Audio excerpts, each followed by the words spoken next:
2023년 6월 10일 이정훈입니다. 오늘은 러시아 우크라이나 전쟁의 국제정치학을 설명드릴까 합니다. 이 전쟁은 자칫하면 핵전쟁으로 비화할 수 있습니다. 푸틴으로서는 죽느냐 사느냐의 기로가 될 것이고, 역시 젤렌스키한테도 마찬가지입니다. 그리고 이 전쟁은 우리한테도 굉장히 많은 걸 시사합니다. 대한민국의 꿈이 통일이라면 우리는 북한을 어떻게 다뤄야 되고, 그러한 북한을 다루기 위해서는 그 후견국인 중국을 우리가 어떻게 다뤄야 되는지, 어떤 의지를 내야 되는지에 대한 답을 주고 있습니다. 우선 이 전쟁 상황을 간략히 설명드리겠습니다. 이 지도를 보시면 제일 이해가 빠른데요. 오른쪽에 보게 되면 맨 위가 루안스크, 그 다음에 도네츠크, 자포리자, 헤르손, 그리고 그 남쪽에 크림 반도가 있습니다. 크림 반도는 2012년인가 14년도에 러시아가 이미 점령을 했습니다. 그리고 2022년 작년부터의 전쟁에서 루안스크, 도네츠크, 자포리자, 헤르손 이 4개의 지역을 점령을 했죠. 그래서 이 5개 지역이 지금 러시아가 차지했는데, 이걸 되찾기 위해서 우크라이나가 반격을 시작했습니다. 이 우크라이나의 군의 반격은 자포리자를 공격하는 데 집중될 것입니다. 왜냐? 자포리자는 해안의 면에 있죠. 여기 보게 되면은 그게 아조프해라고 하는 바다의 면에 있습니다. 그래서 우크라이나 군이 자포리자를 동서로 관통해버려서 해안까지 가버리면 헤르손주하고 크림반도는 고립이 됩니다. 이 중에 가장 정치적으로 중요하고 군사적으로 중요한 게 크림반도인데, 크림반도에는 그 세바스토폴인가요 해서 거기에 러시아 흑해함대, 과거 소련의 흑해함대가 있던 그 아주 요충지가 있기 때문에 이 크림반도가 아주 중요한데, 여기가 고립이 되고 그 후에 우크라이나는 쉽게 점령하게 되는 거죠. 근데 도네츠크하고 루안스크주는 상대적으로 러시아가 바로 붙어 있으니까 점령 전에도 좀 힘들 것이고 전략적 가치는 좀 떨어집니다. 네. 근데 자포리자주를 점령하려면은 반드시 통과해야 될 지역이 있습니다. 그 이번에 사고가 나서 터진 그 댐인데요. 노바카호프카 댐이죠. 노바카호프카 댐. 이게 이제 드네프로 강이 흐르다가 굉장히 넓은 호수처럼 강이 넓어집니다. 그런 강을 막은 댐이 이 댐인데, 이 댐이 지금 터져버렸죠. 누군가가 폭발을 시켰습니다. 러시아가 했다, 우크라이나가 했다, 여러 설이 있는데, 그래서 그 하류 지역, 자포리자, 헤르손 지역이 이제 침수가 되고 있습니다. 어쨌든 이제 우크라이나 군이 이 자포리자주로 들어오려면 이 댐이 다리이기도 하니까 이쪽으로 넘어와야 되는데, 이걸 끊어버렸어요. 그러면 이 우크라이나 기동부대가 건너올 수 있는, 강을 건너올 수 있는 중요한 교통로 하나가 차단된 겁니다. 이거는 작전적으로 보게 되면은 방어를 해야 되는 러시아군이 했구나라는 짐작을 좀 해볼 수 있습니다. 더 두고 봐야 되죠. 이 댐이 파괴됐기 때문에 우크라이나는 이 드나프로 강을 건너는 마땅한 방법이 없어졌습니다. 그리고 하류는 점점 더 물이 불어나고 있으니까 댐이 파괴돼서 헤르손주를 점령하기 위해서 강을 건너는 것도 쉽지 않아졌죠. 자연적인 큰 강을 만들어서 러시아는 방벽을 설치한 겁니다.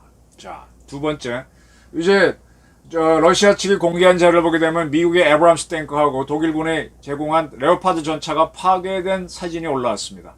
그 사진을 봤을 때 전문가들의 의견도 그랬고, 제가 봤을 때도 이 전차들은 진격을 하다가 대전차 지뢰에 걸렸구나 하는 판단이 바로 듭니다. 왜냐하면 같은 지역에서 전부 다 불타는 모습이고, 러시아는 지금 우크라이나가 영토 회복을 위해서 반격전을 할 경우를 대비해서 자기네가 점령한 지역 전선에다가 지뢰를 깔았습니다.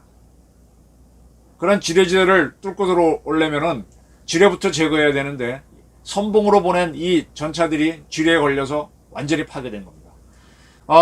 이것은 뭘 얘기하는가 하면은, 이번에 우리나라 정부에서는 우크라이나에 대해 지뢰 제거 장비를 제공한다 그랬습니다. 지뢰 제거 장비는 제가 지난 방송에서 말씀드린 미클릭이라는 게 있고, 우리나라 장비로 이제 코뿔소 이런 게 있는데, 미클릭은 포로 꽝 쏩니다. 그럼 포탄이 날아가는 게 아니라 포탄이 앞에 날아가면서 뒤에 줄줄이 소시지처럼 뭘 달고 쭉 날아가요. 한 1km쯤 가서 툭 떨어집니다. 이게 줄줄이 소세지가 그 안에 폭약이 들어있습니다. 그 폭약을 다시 맞춰갖고 일시에 다 터뜨리면은 한 좌우로 한 15m 정도 완전히 땅이 뒤집어지면서 그 안에 숨어있던 대전차 지뢰, 대인 지뢰가 다 날아갑니다. 그래서 지뢰지대를 개척하는 거죠. 미클릭으로 터트리고 하면서 지뢰가 없는 지대를 만들고, 그 다음에 이제 코뿔소 같은 우리 장비들이 들어가서 땅을 막 이렇게 롤러로 누르거나 해서 터트려서 제거해서 들어가는 건데, 이번에 레오파드 전차와 아브람스 전차들이 지뢰에 걸렸다는 거는 대한민국이나 미국이 제공하기로 한 미사일 제거 장비가 도착하지 않았거나, 도착했는데 그 장비를 사용하지 않았거나 사용을 했는데 미숙했기 때문에 저 전차들이 걸린 것이다, 이렇게 볼 수가 있는 거죠. 그러면 지금 이제 굉장히 급하게 우크라이나는 한국이나 이런 사회, 우리는 특히 이제 비살상 무기를 주겠다고 해서 이제 제거 장비를 줬는데 한국하고 미국을 다급하게 두드릴 겁니다. 우리도 지원을 한다면 빨리 해줘야 되는 문제가 되는 겁니다. 그래서 이제 전 세계에서 기동전을 하기 좋은 곳을 꼽으라면은 제가 보기에는 대륙인데요. 유럽 대륙이 굉장히 좋습니다. 프랑스하고 스페인 사이에, 그래 거기 무슨 산맥이죠? 피레네 산맥인가? 거기에 있고, 프랑스하고 이탈리아 사이에 알프스 산맥이 있죠. 그 두 군데를 제외하면서부터 프랑스에서부터 베네룩스, 독일, 폴란드, 우크라이나, 그다음에 러시아까지, 러시아 모스크바 지나면 그 후에 우랄 산맥이 있죠. 우랄 산맥에서부터 프랑스, 스페인 국경 그 선까지는 대평원지대입니다.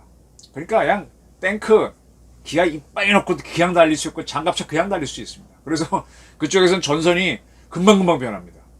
그걸 막기 위해서 1차 대전 때는 거기다 참호를 파서 보병을 투입했는데, 지금은 지뢰를 깔아버리죠. 그 지뢰를 통과하면서 다 걸리니까 이제 지뢰지대를 좁히는 게 이제 기동전에서는 굉장히 중요한 작전이 되고요. 또 하나의 기동전을 펴기 좋은 지역이 중국입니다. 중국의 황하 이북에서부터, 쉽게 말하면 내몽고 남쪽에서부터 중국 양재강 건너까지 해서 남중국해까지, 서쪽으로는 사천성까지가, 동쪽으로는 중국의 우리 서해에 면한 동해안까지가 완전히 평지입니다. 그래서 삼국지를 보거나 이렇게 보게 되면, 또 과거에 원나라가 중국을 정복하거나 요나라 금나라가 정복할 때 보게 되면 그냥 몇 년 만에 중국 대륙을 다 먹어버리고, 일본이 중일전쟁 때 중국을 쳤을 때도 보게 되면요, 금방 37년에 중일전쟁 해갖고 얼마 안 돼갖고 그냥 중국 대륙을 거의 먹어버립니다. 대평원이기 때문에 기동전은 그냥 들어갈 수 있어요. 또 하나 기동전을 펴기 좋은 지역이 미국에서 에팔레치아 산맥 넘어가지고 그레이트 플레인스라 그러나요? 대평원이라고 하는 로키 산맥까지, 미시시피강 좌우 거기가 대평원입니다. 거기도 기동전을 하기 굉장히 좋은 그냥 평지예요. 근데 이제 중국은 현재 한나라로 통일되어 있고, 미국 대륙도 미국이 있으니까 거기는 전쟁이 날 일이 없고, 유럽은 거기에 여러 나라가 있기 때문에 중국에서, 중국 대륙에 여러 나라가 있으면 싸움질을 하잖아요. 그걸 전국시대라 그러죠. 지금 사실은 유럽은 전국시대입니다. 그 전국시대 중에 한 구성원인 러시아가, 우크라이나가 지금 전쟁을 벌이는 건데, 지금 우크라이나는 빼앗긴 5개의 지역을 찾겠다. 러시아는 천만의 말씀, 이건 내 영토인데 못 돌려줘, 이렇게 하면서 심각한 싸움이 벌어지고, 이게 장차 핵전쟁으로 갈 수 있다는 게 저희 예측입니다. 자, 우선 그 전에 그것까지 설명하고 난 다음에 그건 이제 전쟁의 일반적인 상황이고요. 요걸 하나 설명드리겠습니다. 자, 소련은 벨라루스하고 러시아하고 우크라이나가, 자, 우리 그때 그들이 다 소비에트 사회주의 공화국, 소비에트 소셜리스트 리퍼블릭 SSR이 됐죠. 그 SSR끼리 모여서 하나의 나라를 만들자 하면 유니온이 합쳐지는 거죠. 연방이라는 개념에서 USSR, 그게 소련입니다. 그걸 만들기로 처음 약속을 했습니다. 그리고 난 뒤에 카자흐스탄, 타지키스탄, 우즈베키스탄 등등 더 나라가 들어와서 12개 나라로 해서 소련이 최종적으로 만들어졌었죠. 이러한 소련이 만들어졌을 때 소련의 핵심은 아까 소련을 처음 만들자고 한 그 세 나라입니다. 이 세 나라가 1990년이 되면서 동유럽에서 공산국가에서 막 민주화 혁명이 일어나죠.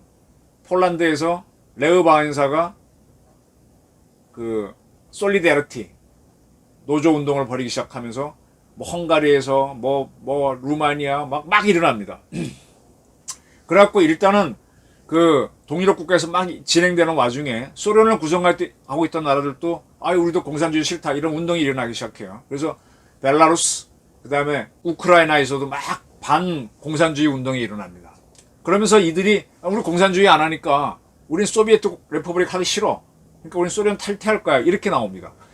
그래서 우크라이나가 주장하고 벨라루스가 주장해가지고 그때 마침 그때는 어떻게 되는가 하면요. 소련 대통령은 고르바초프예요. 그래서 소련은 12개 나라로 구속돼 있죠. 그럼 러시아 대통령 누구냐? 옐친입니다. 옐친도 나도 공산주의 하기 싫어. 이렇게 나와요. 그러니까 우리는 공산주의 버리자. 그러니까 공산주의 국가의 연합체인 소련을 없애자라고 합의돼가지고 이 옐친을 포함한 새 대통령이, 새 수장이 어디에 모이는가 하면 1991년 12월 8일 벨라루스에 있는 그 지역 이름이 어떻게 되노? 벨라베자입니다. 벨라베자. 이게 러시아 말로는 조금 발음이 다를 거예요. 벨라버자라고 하는 숲이 있는데 거기에 별장이 있었습니다. 별장에 세 나라 국가 원수가 모여서 야 우리 소련 해체하자고 합의를 합니다. 합의를 해서 딱 발표하니까 그때 소련 대통령은 아까 말한 대로 고르바초프라 그랬거든요. 야 고르바초프는 내가 대장이 된데 허가도 안 받고 니들 셋이 해? 이 세 나라는 야 우리가 소련 만들었으니까 우리끼리 합의하면 없어지는 거야. 이렇게 되면서 갈등이 좀 생기는데 사실은 이때 고르바초프는 힘이 없고 소련에서는 러시아에서는 옐친의 힘이 있을 때죠. 그런데 소련의 고르바초프가 이렇게 나가니까 소련을 구성하고 있던 카자흐스탄 또 등등 그런 나라들에서도 야 니들이 뭔데 니들 맘대로 셋이 이렇게 합의를 하고 조약을 해 라고 하지만 이들도 소련을 유지할 수 없다는 걸 알았기 때문에 아까 저 12월 8일 날 벨로베자 조약을 맺었다 그랬죠. 그로부터 한 보름이 지난 12월 21일 나머지 나라들의 대표들이 모여서 알마아타 조약을 맺습니다. 야 이제 소련 해체하자. 그래서 공식적으로 소련이 그리고 아마 25일 날 해체가 될 겁니다. 해체가 되는 겁니다. 자, 소련이라는 나라는 벨라루스, 우크라이나, 러시아가 1922년에 만들자고 해서 만들어져서 걔네들 모인 건 조금 더 빠를 거예요. 근데 12개 나라가 한 건 22년이 돼갖고 쭉 유지되어 오다가 1991년 12월 8일 날 그 소련을 만들었던 벨라루스, 우크라이나, 러시아의 국가 원수가 벨라루스의 벨로베자라고 하는 숲에 있는 별장에 모여서 해체를 합의하는 조약을 맺고 야 그거 왜 니들끼리 하고 논란이 있다가 12월 27일 날 나머지 국가들 원수들이 모여서 알마아타에서 소련 해체하자고 하면서 해체가 되는 겁니다. 자 이해되셨죠? 그리고 나서는 이제 뭐 독립국가연합은 자기들끼리 뭐 사이좋게 지내자 하는 건데 그건 큰 의미가 없는 거고요. 그리고 동시에 거의 비슷한 시기에 바르샤바 조약기구도 해체가 되면서 또 소련을 제외한 6개 동유럽 국가들이 동맹체가 없어지는 거죠. 그리고 난 다음에 90년대부터 폴란드, 헝가리, 체코 이런 나라들이 나토에 가입합니다. 바르샤바 조약기구에 있던 나라. 지금 거의 다 가입했죠. 그리고 소련에 포함되어 있었던 리투아니아, 라트비아, 에스토니아 이런 나라들이 나토에 가입합니다. 여기에 대해서 푸틴이 대통령을 하면서 굉장히 신경질적인 반응을 보여요. 왜? 우리가 바르샤바 조약기구를 해체하고 또 소련을 해체할 때 나토는 더 이상 확장을 안 한다라는 암묵적 합의가 있었는데 니들이 왜 자꾸 폴란드, 헝가리 이렇게 동유럽 전 국가들을 가입시키고 과거 소련의 구성원이었던 발틱 3국을 가입시키냐 이렇게 갈등이 오면서 푸틴이 작심을 하는 게 벨라루스를 계속 찢어해갖고 벨라루스랑 지금 러시아는 사실상 하나의 공화국이에요. 벨라루스 대통령은 완전히 그 꼭두각시라고 보시면 됩니다. 그리고 이제 우크라이나, 옛날 소련을 구성했던 세 나라 중에 하나 우크라이나를 차지하려고 하는데 그 중에 가장 중요한 곳이 크림반도였어요. 거기에는 세바스토폴이라고 하는 굉장히 좋은 항구가 있었기 때문에 아주 의도적으로 노리죠. 그래서 그거를 계속 반군을 넣어서 그쪽에서 운동을 시키다가 2012년인가 14년에 그쪽 지역이 우크라이나로부터 독립하겠다는 선거를 합니다. 주민 선거로 하니까 압도적으로 나오니까 독립했다고 선언하고 러시아는 독립을 인정해 줍니다. 그러고 난 다음에 푸틴은 그 크림반도에 있는 그 나라가 소련 영토에 편입하겠다고 또 국민투표를 하기 위해서 국민투표가 압도적으로 나옵니다. 그래서 자기네 영토를 편입을 시켰어요. 이거를 보면서 우크라이나에서는 화를 내고 미국과 소련이 화를 내면서 소련에 대한 경제 제재가 시작되는 거죠. 그리고 나서 계속 이 러시아는 아까 저 루안스크 그 4개주에 또 게릴라를 넣어가지고 우크라이나부터 우리는 독립하겠다는 그런 민병대 조직을 움직이게 하는 거죠. 그리고 나서 이번에 그 민병대와 우크라이나가 싸우는 거를 막겠다라는 평화유지군 개념으로 러시아군을 집어넣어가지고 그러면 둘이 정전을 하면 되는데 거꾸로 민병대 편을 들이면서 우크라이나군을 밀어버렸어요. 그것뿐만 아니라 이 민병대가 활동하지 않는 우크라이나의 수도인 키이우를 점령하기 위해서 벨라루스를 통해서 기동부대를 넣었다가 그 부대는 완전히 돈자돼서 철수하게 되는 거죠. 아마 우크라이나를 딱 항복시킨 다음에 내 나라를 떼어내 이렇게 하려고 했는데 그걸 못한 거예요. 그러면서 이제 벨렌스키가 결사항전하고 미국이 지원하면서 1년 이상 작전을 끌어온 거죠. 그리고 이제 그 4개의 주를 점령한 다음에 시간상으로 저도 왔다 갔다 합니다. 그 지역에서 주민들을 상대로 주민투표를 합니다. 우크라이나로부터 독립할래 라고 하니까 주민들의 99% 가까이 지지율이 나와서 그 4개 지역이 독립을 해서 하나의 국가임을 선언합니다. 소련은 그걸 인정해 주죠. 크림반도랑 똑같이 그렇게 하는 거예요. 그리고 작년 9월 달쯤에 또 그 지역 주민들을 투표를 하게 해요. 투표 내용이 뭐냐? 러시아에 합병하겠다는 주민이 결정하라는 투표입니다. 거기서도 90몇 프로의 지지율이 나와요. 그 투표가 공개 투표고 엉터리란 거는 서방국에서 많이 얘기하고 있습니다. 공산주의식 스타일로 했죠. 그래갖고 그 4나라를 작년 9월 30일인가 러시아에 합병을 시켰어요. 그래 놓고 나서 푸틴이 뭐라는 거면 여기는 러시아 땅이야. 앞으로 누구든지 우리나라를 침범을 하면은 나는 핵무기를 쓰겠어 하고 엄포를 놨었습니다.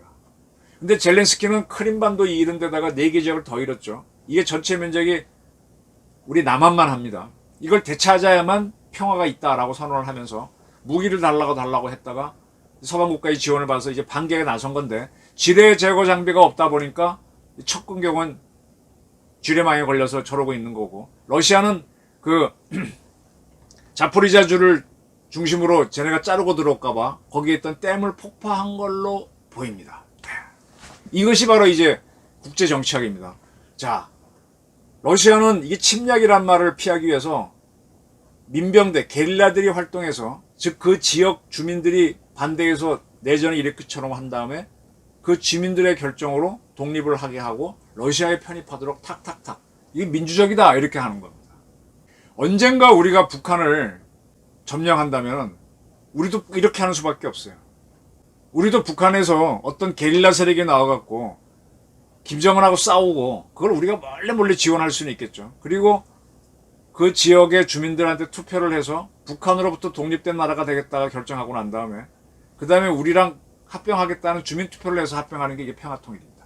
동독의 통일, 서독의 통일과 합쳐진 것도 동독은 덩어리 크게 전체가 서독에 들어가겠다는 주민투표, 국민투표를 해서 들어온 거죠. 의회 결정으로 들어왔습니다. 남베트남이 베트콩이 점령한 다음에 의회, 국민의 대표인 의회의 결정으로 북베트남과 하나가 되겠다. 평화적으로 통일하겠다 해서 통일이 되는 겁니다. 공산통일이 되는 거죠. 우리도 그래서 결국은 앞으로 통일을 한다면 이렇게 해야 되는 거고 북한이 그토록 남조선 해방을 바라는 방법도 같은 방법입니다. 여기 남조선에 자기네 공산당, 노동당과 비슷한 조직이 집어넣어서 걔네들이 남한 사람을 위장해서 정치적 운동을 하다가 걔네들이 국회를 점령하고 그 국회의 결의로서 우리는 북한과 한 나라가 되겠다라고 하는 겁니다. 그걸 위해서 뛰게 만들었던 전위대가 주사파인 거예요. 제가 민주당이 계속 주사파의 괴뢰다, 앞잡이다, 모르모토다, 아바타다라는 게 바로 그겁니다. 지금 제와 같은 또래에서 주사파 활동을 했던 친구들은 알아요. 그걸 압니다. 아는데 이미 30년 살았기 때문에 못 바꾸는 겁니다. 처음에는 그걸 못 모르고 했는지만 지금은 다 압니다. 그래서 북한하고 계속 통하기도 하고 의견 다투면 싸우기도 하지만 그렇다고 해서 절대 이혼은 안 하는 거죠. 지금 그걸 막아야 하는 역할을 누가 하는 거냐? 이명박 박근혜 하다가 실패했으니까 윤석열 정부가 할 수밖에 없고 저는 그 또한 그걸 전폭적으로 지지해 드릴 수밖에 없는 상황이 된 거예요. 공산화는 막아야 되니까. 지금 이재명이가 그 아바타가 되고 있기 때문에 저는 이재명 잡아넣으라는 거고 전 아바타인 문재인을 잡아넣으라는 게 그래서 제가 나오는 겁니다. 이게 굉장히 중요한 싸움입니다. 자, 그래서 이제 북한도 남조선에서 혁명이 일어나서 주민투표를 하면 제일 좋고 그게 여의치 않으면 국회의 다수를 점령해서 국회의 결의로서 북한하고 합병하겠다. 지금 민주당이 170석인가 60석인가 굉장히 많죠. 걔네들이 결의하면 따라갈 수도 있어요. 사실상 검수완박 법안 만든 게 그런 거의 전초전입니다. 근데 민주당에도 공산주의 싫어하는 사람들이 있기 때문에 눈치를 보고 적어도 이낙연은 아니죠. 조홍천도 아니고. 그 아직 엉거주춤하게 있는 겁니다. 이런 상태에서 윤석열 정권이 들어서 지금 막고 있는 거고 미국하고 같이 막고 있는 겁니다. 자, 이렇게 되니까 북한은 이제 여러 가지 방법으로 하고 있는데 북한이 정찰 위성을 쐈어요. 근데 이게 실패해서 깔아앉았어. 지금 우리가 건지려고 하는데 깔아앉은 걸 건지게 되면 많은 비밀이 나오죠. 옛날에 제가 국민학교 다닐 땐가 중학교 다닐 땐가 그 블라디보스톡에 있는 극동 소련 공군에서 그때 소련의 최신형기가 미그 25입니다. 이 미그 25를 소련 공군의 벨렌코 중이라는 친구가 몰고 일본으로 날라왔어요. 근데 초저공병에서 날라왔는데 일본이 처음에 탐지를 못해서 난리 났는데 다시 소련은 더 뒤집어졌죠. 지금 말하면 F-35보다 더 좋은 F-21을 몰고 미군 장교가 러시아나 중국으로 도망간 거야. 그러면 그 스텔스기의 정보가 다 나가잖아요. 그 미그 25가 왔을 때 미국하고 일본이 같이 분석을 다 했습니다. 그래서 이제 미그기는 홀수로 나갑니다. 23, 25, 27, 29인데 그때 막 미그 25를 막 생산해서 한 2개 대대 만들 때인데 미그 25를 없애버렸어요. 그리고 그걸 토대로 업그레이드한 미그 27도 안 건너뛰고 미그 29로 갑니다. 비밀이 한번 새니까 그 비행기 그 다음 비행기 굉장히 공들인 걸 못하고 아예 다른 비행기로 가는 거예요. 이번에 우리가 정찰 위성 딱 건져갖고 캐게 되면요 북한도 이제 당분간은 굉장히 헤맵니다. 지금 북한은 군사력이 해군력이 약하니까 이거를 방해하거나 건져러 올 수는 없어요. 근데 중국이 달려오고 있어. 왜? 북한을 위해서. 근데 저자들을 우리가 가만히 우리 방해하도록 두면은요 우리는 만만한 국가가 돼서 러시아가 민병대를 넣어서 우크라이나 영토의 15%를 잡아먹듯이 우리를 잡아먹게 됩니다. 그래서 제가 우리 해군은 지금 잠수함을 넣던 구축함을 넣던 넣어서 쟤네들 배에 오게 되면 처음엔 무조건 포를 쏠 수 없으니까 들이받으라 이거지. NLL에서 북한 함정 내려오면 박듯이. 그럼 지들도 뭐 더 오겠죠. 오면 붙는 거지 뭐. 이 군대라고 하는 거는요 싸우려고 둔 겁니다. 이 경계받고 의전용으로 둔 게 아니야. 이제 해군 싸워야 돼 이거는. 이건 반드시 싸워서 우리가 위성을 딱 건져내고 중국 여차하면 붙는다는 걸 보여줘야 돼. 그래야 남조선 혁명을 중국이 지원을 안 하고 북한도 덜 하게 되고 거꾸로 북한 땅에서 민주화 혁명을 할 수 있는 민병대가 생기는 겁니다. 자, 이 정도면 제 설명은 다 끝났습니다. 러우 전쟁의 국제정책은 우리한테 시사하는 바가 매우 많고 그렇기 때문에 저는 계속해서 우리가 지금 작년에 170억 달러인가 무기 수출했어요. 내년에 200억 달러, 원래 200억 달러 하려고 했는데 사실 쉽지 않아요. 그걸 하려면은 이 국제정치가 벌어지는 러시아 우크라이나 전쟁에 한국산 무기를 투입해서 우수성을 증명해줘야만 팔립니다. 그래서 저는 우크라이나 전쟁에 한국의 K2 전차, K9 자주포, 천무, K21 장갑차, 우리의 또 천무 미사일 KTSSM 보내자는 거예요. 자, 지금 러시아는 어떠냐? 이제 공격을 받았습니다. 푸틴은 이미 핵을 쓰겠다고 말했어요. 그럼 핵은 키이우를 향해서 한 방 쏠 수도 있어요. 그럼 어떻게 될까요? 지금 미국이 그걸 대비해서 패트리어트 팩3를 제공하고 있습니다. 그걸 잘 막아낸다면 다행인데 못 막아낸다 그러면 미국이 이제 러시아의 핵을 때려야 되는 상황으로 가게 되는 거죠. 점점 상황은 복잡해지는 겁니다. 지금 미국에서 차기 대통령 선거가 오게 되면 트럼프가 다시 나온다 그러는데 트럼프 말고 트럼프 대통령 때 유엔 대사를 지낸 헤일리른가 하는 여자가 72년생 50밖에 안 된 여자가 굉장히 뛰고 있어요. 근데 그 여자가 뭐라는가 하면 지금 러시아가 우크라이나를 저렇게 하도록 내비두면 3차 대전이 일어난다. 우리는 우크라이나가 영토를 수복하도록 도와줘야 된다 그럽니다. 러시아는 이번에 이걸 굳히면요 또 다른 공격을 할 것이고 또 중국은 대만을 해보려고 하고 북한은 우리를 해보려고 덤빌 겁니다. 3차 대전이 날 수 있어요. 거꾸로 우크라이나가 회복해 들어가는 작전에 성공하면 러시아는 핵을 쓸 수 있습니다. 그 핵을 미국이 잘 막아내고 한다면 소련이 붕괴로 갈 거고 못 막는다면 이것도 복잡한 3차 대전으로 갈 수 있는 그런 상황이 됩니다. 북한도 우리가 굉장히 세게 나가면 핵을 쓰겠다고 위협할 거고 중국도 핵을 쓴다고 위협할 거예요. 그래서 저는 한국의 KAMD를 굉장히 강화해라. 킬체인도 중요하지만. 그래서 제가 미국의 MD에 가입해라. 한국과 일본이 공동 MD를 개발해라. 이런 아이들 자꾸 제공하고 있는 겁니다. 죽고 사는 문제이기 때문에. 러우 전쟁이 우리한테 우리의 통일과 기회도 됩니다. 또 실패를 맞을 수 있는 위험의 순간도 되고 위기죠. 다 주고 있습니다. 많은 걸 설명했습니다. 북한 발사체 건지는 문제부터 북한을 어떻게 평화통일할 것인가까지. 러우 전쟁을 자세히 보시면 우리가 미래 선택할 방안도 보입니다. 네, 긴 의견 드려줘서 감사합니다.